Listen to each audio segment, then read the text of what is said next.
Story 1. The Motel in New Mexico. I've always been the type of guy who prides himself on being practical, you know? The kind who crunches numbers before booking a flight or a room, weighs the pros and cons like it's a damn business deal. That's how I ended up at that godforsaken motel off I-40 in the dusty outskirts of Tucumcari, New Mexico. I had a sales conference in Albuquerque, nothing glamorous, just another pitch for software that helps mid-sized firms track their inventory. It was a 3-day gig, but the drive from my home in Denver was pushing 8 hours, so I figured, why not break it up? Turn it into a little solo adventure. Recharge in the middle of nowhere. The motel popped up on my app as the cheapest option, $45 a night, half what the chains were charging. Reviews were mixed.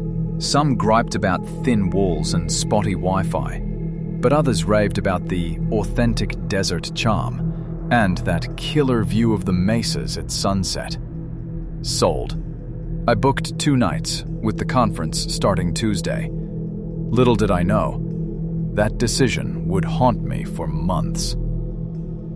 I rolled in around dusk on Monday, the sun dipping low and painting the sky in those fiery oranges and purples that make the Southwest feel like another planet. The motel was one of those old-school strip joints, maybe built in the 60s, back when Route 66 was king. Faded turquoise paint peeling off the stucco walls, a neon vacancy sign flickering like it was on its last legs. My room was at the end of the row, Unit 12, with a door that stuck a little when you pushed it open. Inside, it was basic. Queen bed with a sagging mattress, a mini-fridge humming like an asthmatic old man, a TV bolted to the wall probably stuck on basic cable, and a bathroom that smelled faintly of mildew despite the air freshener plug-in. But hey, the window overlooked a stretch of scrubland, dotted with yucca plants and the occasional rabbit darting through the shadows.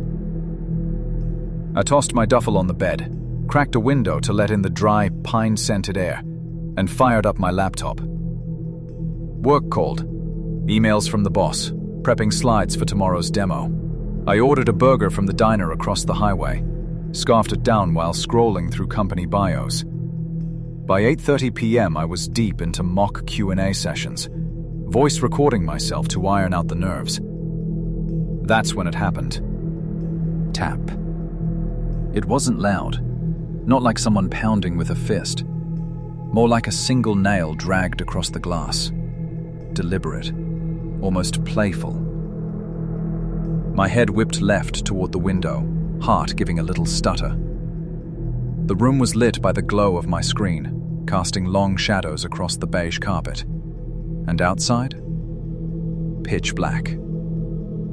The motel's parking lot light barely reached the edge of the gravel, and beyond that, the desert swallowed everything. I froze for a second, ears straining. Nothing. Just the distant whoosh of semis on the interstate and the faint buzz of crickets. Probably a branch, I muttered to myself, but there were no trees close enough. Or a bug, those fat Palo Verde beetles they get out here, slamming into windows like tiny drunk pilots. Yeah, that had to be it. Still, I couldn't shake the itch between my shoulder blades. I stood up slow like I was approaching a wild animal and parted the curtains just enough to peer out. Empty lot. My rental sedan the only car in sight. No shapes lurking by the dumpsters. No footsteps crunching gravel. I let the curtain drop, sat back down, and tried to refocus. But every few minutes my eyes flicked back to that window, like it might sprout eyes of its own. The conference went off without a hitch the next day. I nailed the pitch, landed a follow-up meeting with a logistics firm that could mean a fat commission. Felt invincible, you know?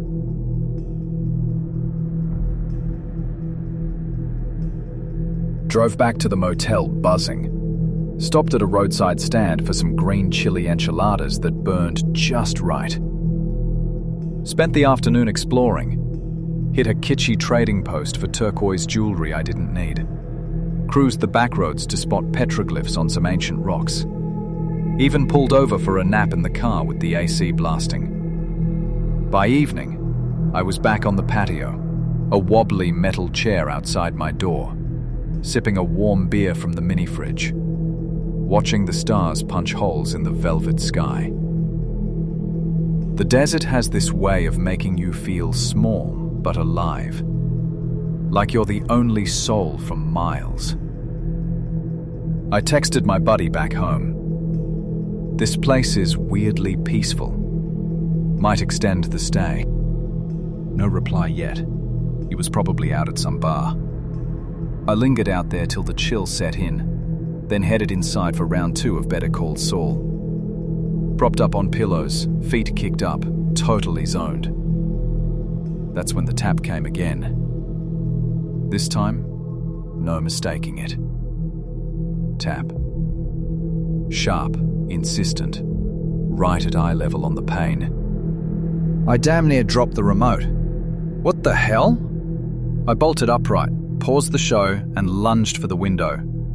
Curtains yanked back, nothing. Just that endless black mocking me. But now my brain was in overdrive. Was someone out there? A drifter hopping motels for kicks? Or worse, some local yokel with a grudge against out-of-towners? I checked the peephole in the door. Empty hallway, the ice machine gurgling softly. Cracked the door an inch, chain still latched.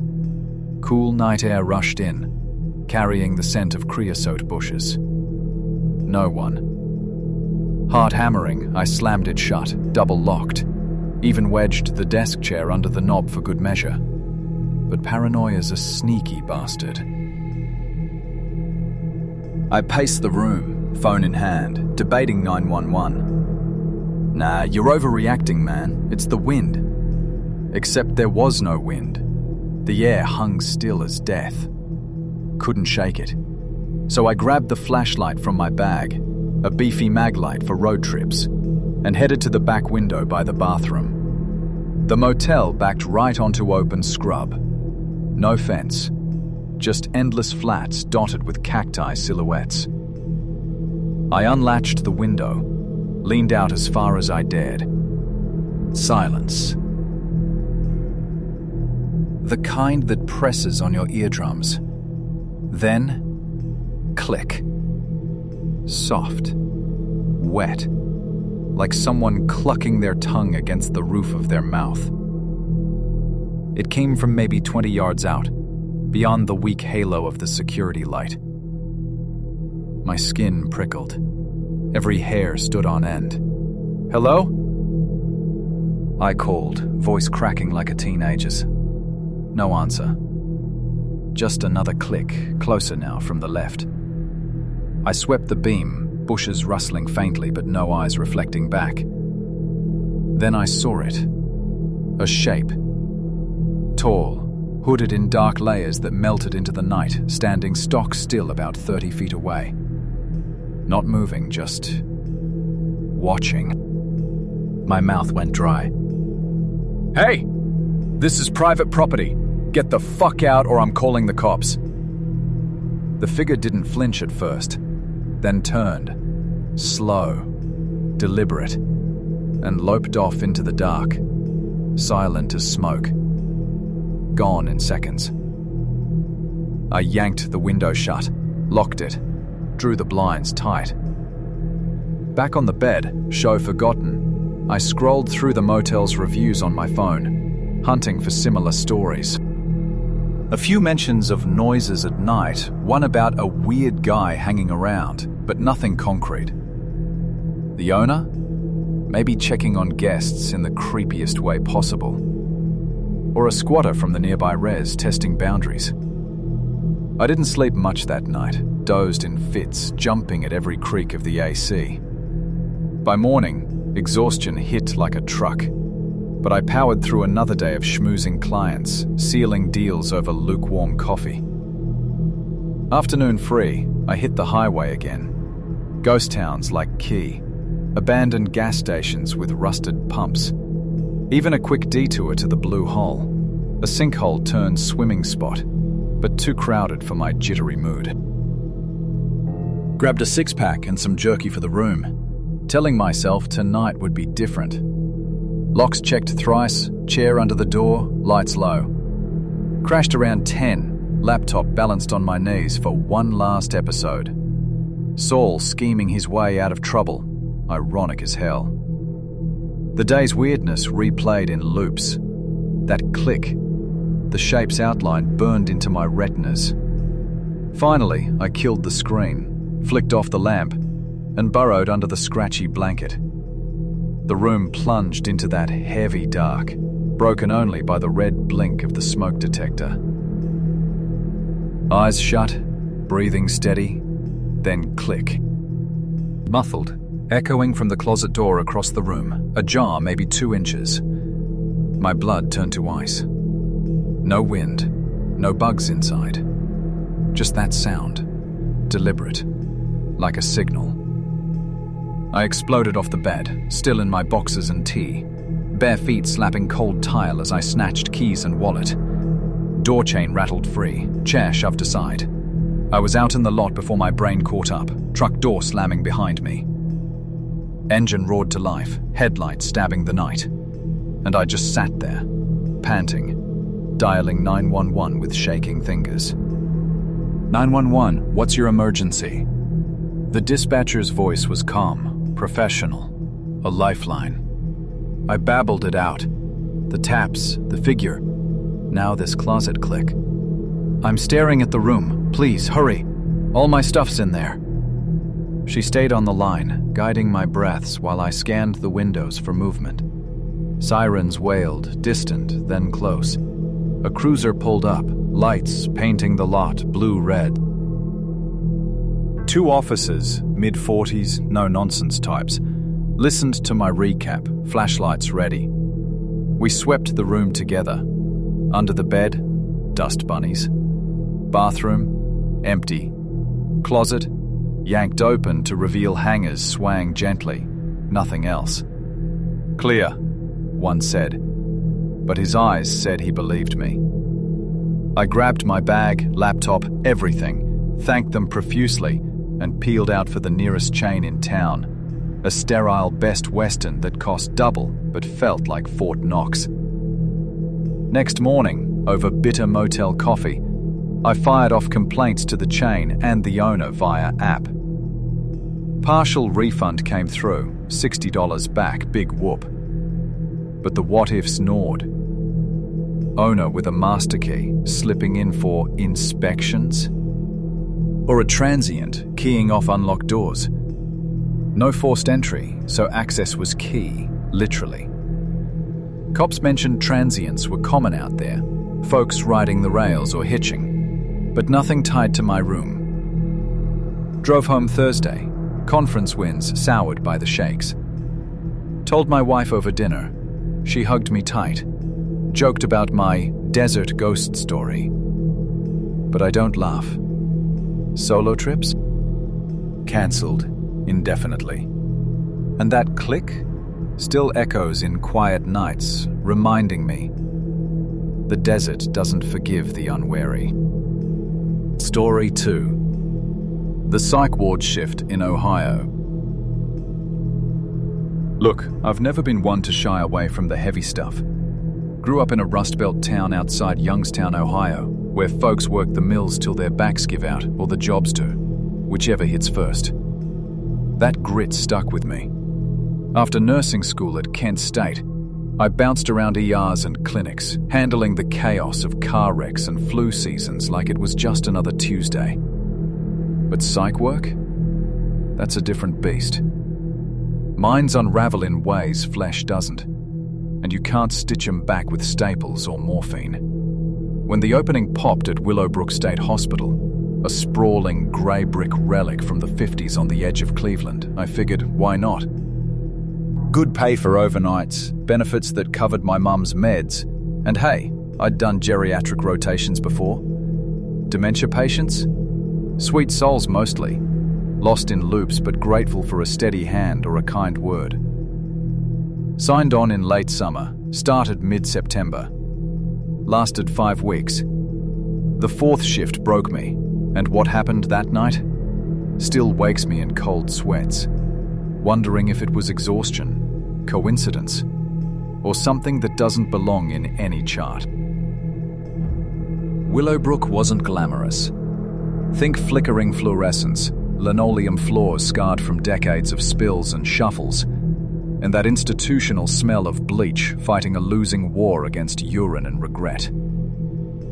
The dementia wing, Unit C, was tucked in the back, away from the acute psych chaos. 20 rooms in a U-shape, shared baths, a nurse's station like a fortress of clipboards and monitors. Most residents were 70 plus, widows and vets adrift in fog. Their worlds shrunk to the same 5 stories repeated hourly. I was the new kid, 26, single, with a pixie cut and tattoos peeking from my scrubs that made the old-timers call me that nice punk girl. They loved me for it. Also the day shift said. My presence yanked them from the haze. A fresh face meant now was now, not 1945 or whenever their ghosts lived.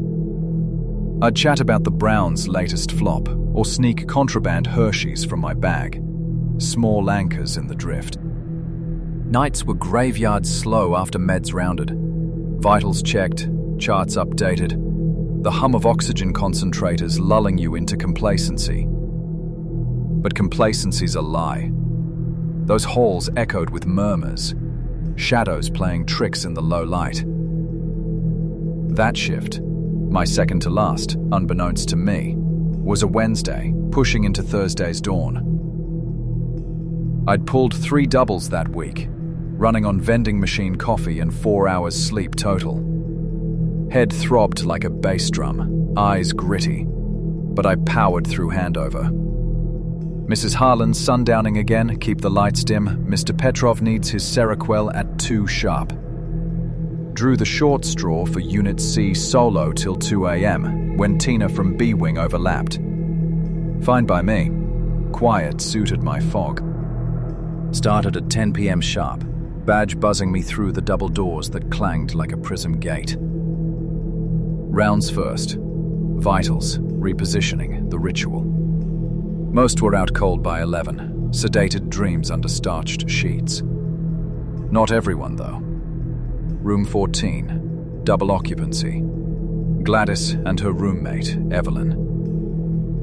Evelyn was the complainer type, sharp as a tack at 82, but prickly, demanding her curtain drawn pre-shift to block the yakking. Pulled it now, the plastic rings whispering on the rod, revealing Gladys. Tiny, bird-boned, silver hair haloed on the pillow, eyes like chipped saucers. First night with her on my roster. Chart said advanced Lewy body, hallucinations par for the course. But she clocked me the second I entered, frail hand snatching my wrist. "They're talking again," she rasped, voice a dry wind through corn stalks. Whispers in the walls. And him, the tall one in the smoke-colored coat, stands by the sink, watching. Says he'll take me walking soon. I nodded, no judgment. Delusions were her reality, scarier than any monster under the bed. "Tell me about him, Gladys. What's he want?" She leaned in, breath minty from her dissolve tabs, eyes darting to the corner where the privacy curtain met the wall. Eyes like holes, dearie. Smiles without teeth. Whispers my sins, the ones I buried in 52. Says the walk's coming, through the cold places. Chills spidered my arms, but I chalked it professional. Projection. Old guilt bubbling up. Evelyn snorted from her side.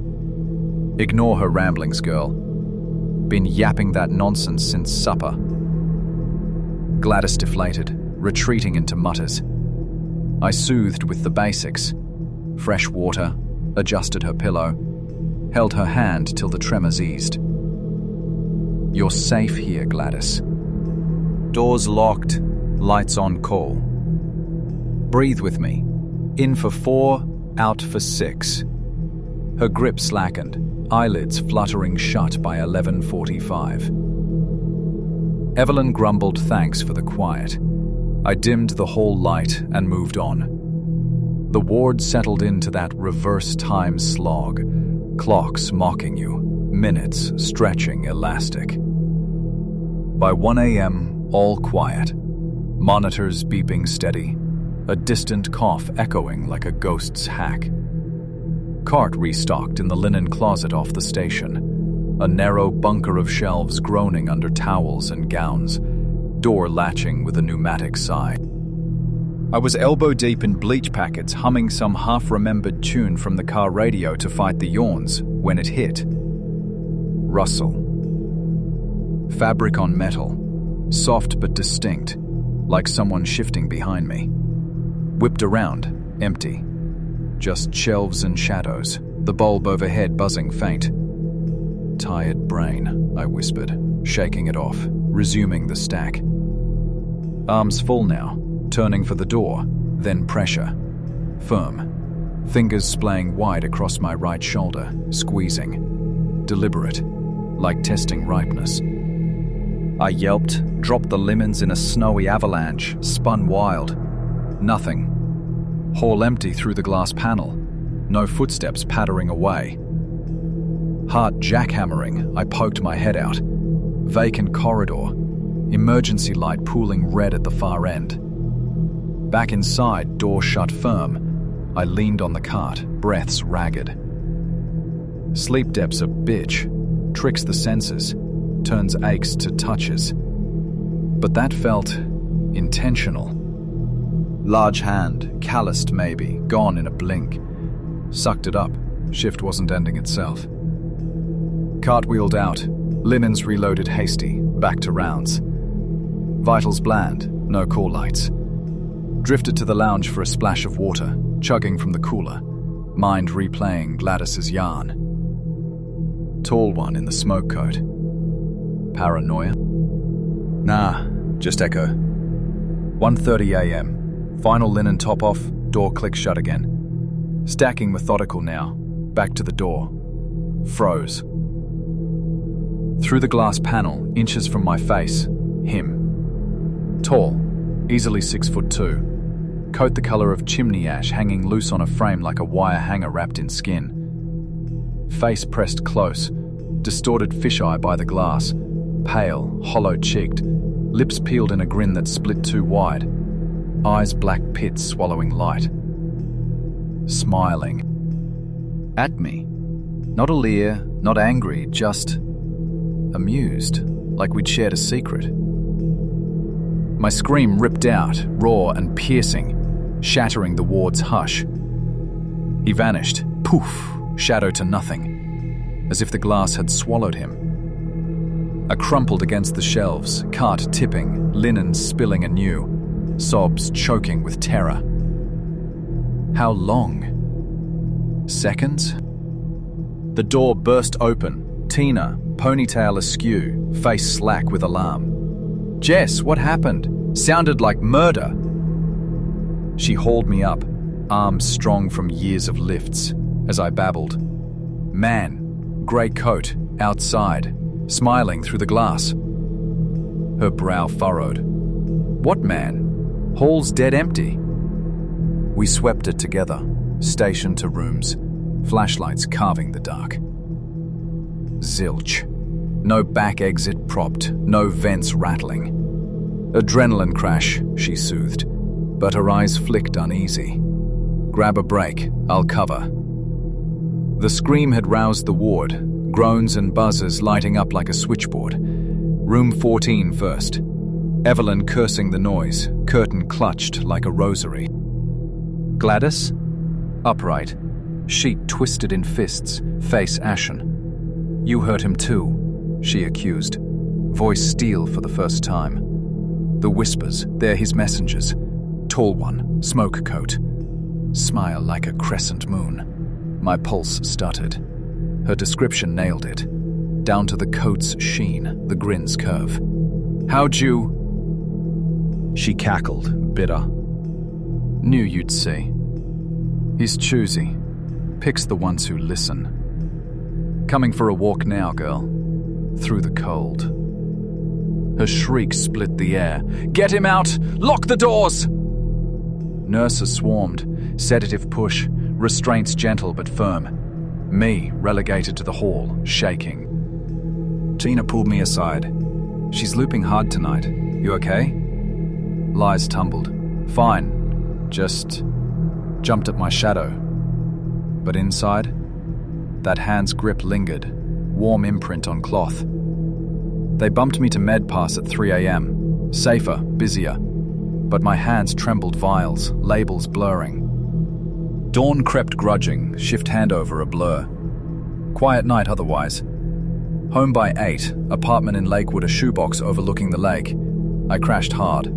10 hours black, dreams of grey coats trailing smoke. Woke to texts. Boss checking in. Mum asking about bingo night. But Gladys's eyes haunted that "how'd you know" echoing. No history of my own episodes. Clean psych eval for hire. Sleep's my only vice. Yet this? Hand, face, sink, beyond depth. Texted the charge nurse at noon. Last shift Friday. Tonight shook me. Building feels off. Need a breather. Her reply pinged soft. Understood, Jess. We've got your back. Take care. No pushback. Psych World's turnover's a revolving door. Quit Friday clean. Packed scrubs, badge turned in. Drive home with windows down. Lake wind whipping tears I denied. Bounced to a clinic gig in Akron. Wounds and wellness, no whispers. Told a few close ones over beers. Creepy shift, that's all. They nodded. Changed subjects. But alone? I Google variants. Dementia shared hallucinations. Sleep paralysis grips. Articles stack. Folie à deux. Suggestion bleed. Rational, sure. Yet that smile. Too knowing. Too mine. Willowbrook? Still stands. New paint maybe. But I detour wide on drives. Gladys? Checked obits months later, passed quiet in October, pneumonia they said. Relief? Or guilt?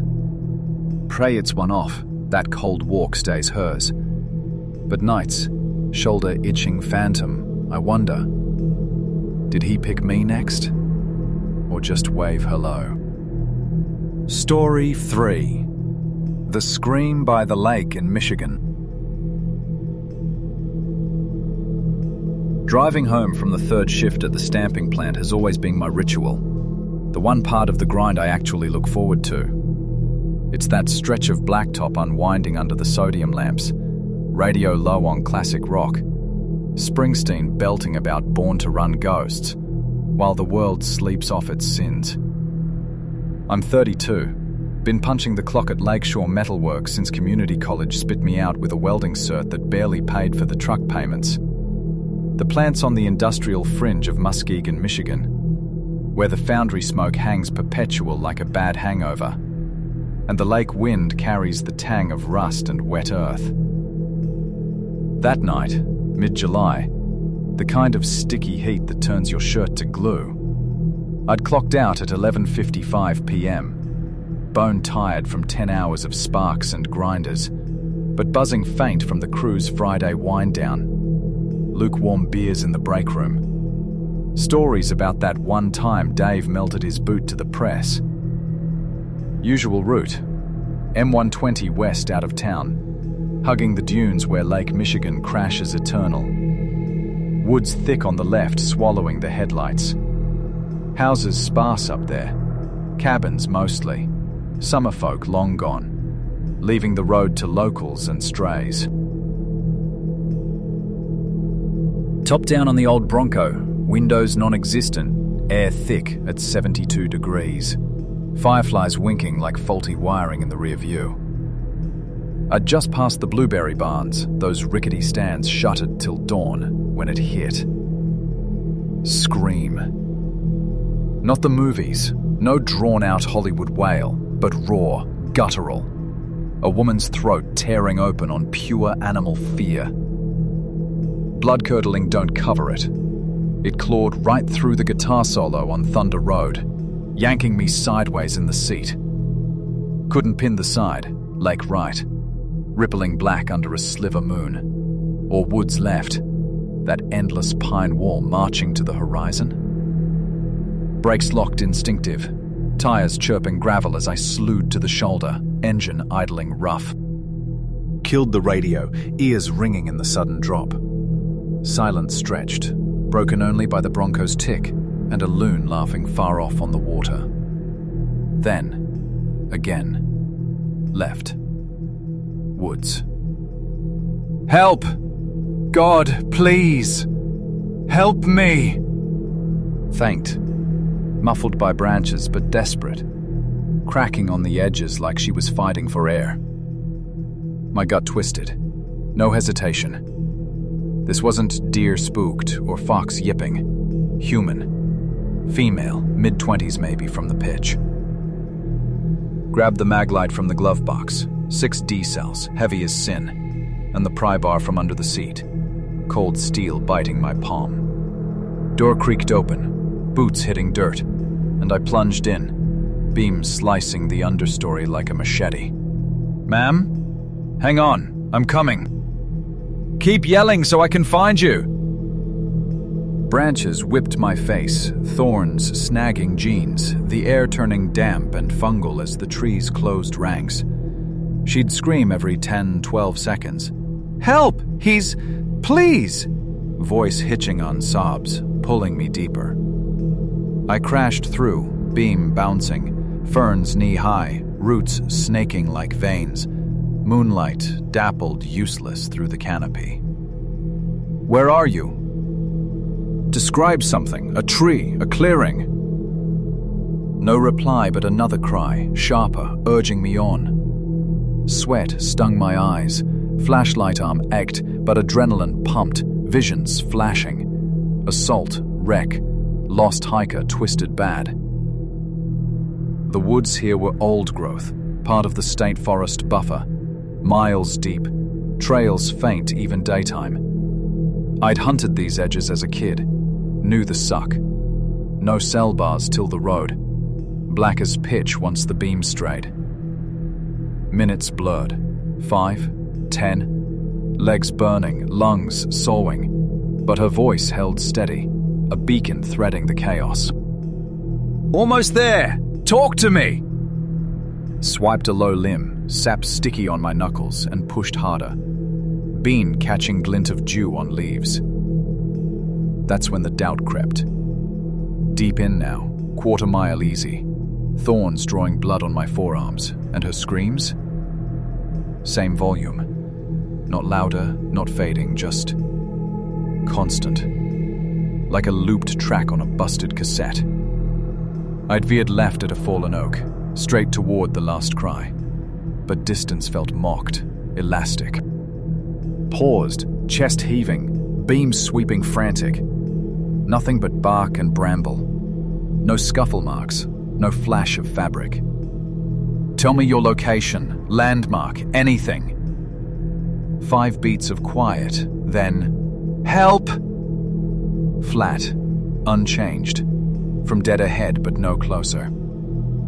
Hackles rose. Trap sense hit like ice water. Stories from the plant. Vanishing sounds in the dunes. Lures for do-gooders turned prey. Turned slow. Beam tracing my back trail. Faint boot prints in the moss. But the woods swallowed sound, direction. Another scream. Now behind? No, still front, same pitch. Heart slamming ribs, I bolted reverse, pry bar leaden, branches clawing like fingers. Screw this, I'm getting help. But the cries followed, volume nailed constant, as if she paced me, invisible tether. Stalker? Echo off the water? Or my ears fried from the plant's din? Burst through the tree line to the road. Bronco's headlights a lifeline. dome light spilling yellow on the dash. Dove in, key fumbled, engine coughing alive. Tires spun dirt as I hammered it. 911 on speaker. Muskegon County, woman screaming in the woods off 120. Mile past the Blueberry Curve. Sounds bad. Hurry. Dispatcher was gold, calm voice cutting the panic. Stay on the line, sir. Describe the screams. Ongoing? I nodded stupid, then yesed, white-knuckling the wheel as the lake blurred past. Yeah, but weird. Chased him, didn't get closer. Like she was moving with me. She logged it. ETA 10 minutes for a unit. Advised against return. Smart call. Could be a setup. Hung up shaking. Adrenaline crash leaving me hollow. Bronco eating miles toward home. Pulled into the driveway, a sagging rancher on a double lot. Wife Lisa's flower beds wilting in the heat. Lights off. Her asleep after her diner close.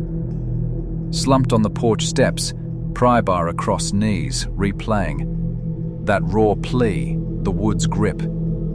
Texted the crew chat. Weird shit on drive home, screams in the bush. Cops en route. Replies pinged, sleepy, thumbs up. Stay safe, man. One joke about Bigfoot sex. Laughter brittle, but sleep evaded. Showered cold. Lay staring at the ceiling fan's whirl till dawn striped the blinds. Brushed it off over the weekend. Hay baling with my brother-in-law up in New Wago. Bonfire beers where the talk turned to lake legends. Lady of the Dunes, vanishing hitches. Screams that lure the lost. Nah, I waved. Just some tweaker or domestic spill. Lisa squeezed my hand that night, her waitress drawl soft.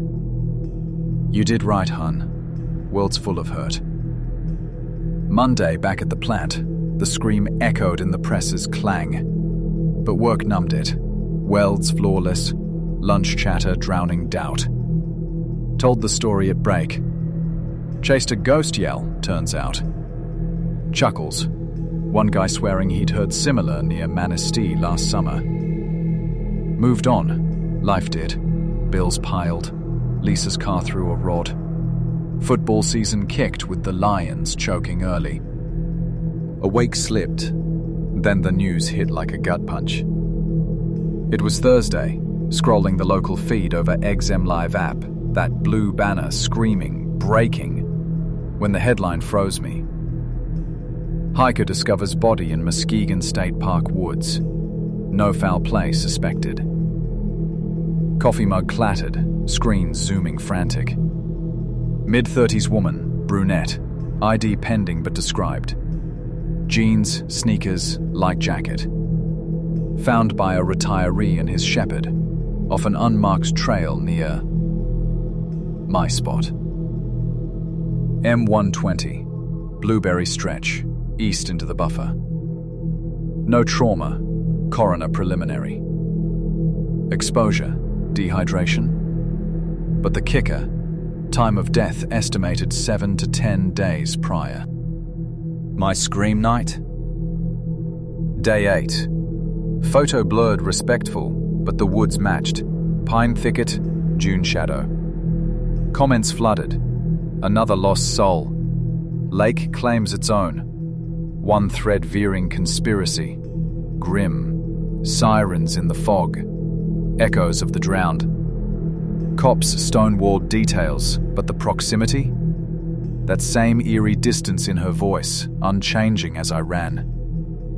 Coincidence? Woods sprawl thousands of acres, sure. Hikers stray daily. But that pull, the loop of help, like a siren's call sinking my steps. Grabbed my phone, redialed non-emergency. The guy from last week screams on 120. This related? Desk sergeant paused, voice neutral. Appreciate the tip, sir. We're looking into all leads. Click. Lisa found me later, pale at the table, article open. Jesus, Tom, that her. Hugged tight, her perfume lilac and diner grease. Can't be, But, yeah. Sleep fractured after. Dreams of black water, screams bubbling up from the roots. Called off Friday. Stomach bug, boss boarded. Drove the route slow. Bronco top-up now, windows cranked. Pulled over exact spot. Mile marker faded but remembered.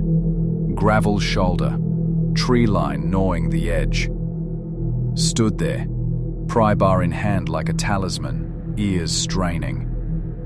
Birds chattered indifferent, lake lapping rhythmic. No echo, no chill beyond the breeze. Marked the tree, a scarred beach, initials carved decades old, and bailed, heart sour. Week blurred.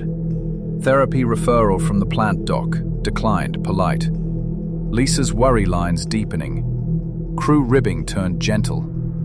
You our hero or what? News updated Sunday. Victim named. Elena Vasquez, 34. Chicago transplant. Vanished on a solo trail run July 3rd. Phone last pinged near the dunes. No note, no enemies. Unexplained circumstances, they called it. Code for we're stumped. Her pic, smiling at a beach bonfire, eyes crinkled warm. That voice? Hers, twisted in terror or trap. Months ground on. Fall leaves choking the gutters, first snow dusting the plant roof. I avoid that stretch now. Detour south through town, traffic be damned. Told Lisa the full loop one night, fire crackling low. The unchanging scream, the body's shadow. She traced my scars from the thorns, quiet. Maybe she needed you to hear, to find her. Rational brain scoffs, acoustics, wind tricks, my panic amplifying. But irrational? That tether, pulling me deep, then shadowing back, like a warning unheeded. Elena's obit ran local. Service in the city. Donations to trail safety. Sent one anonymous. $50, all I could spare. Woods stay woods.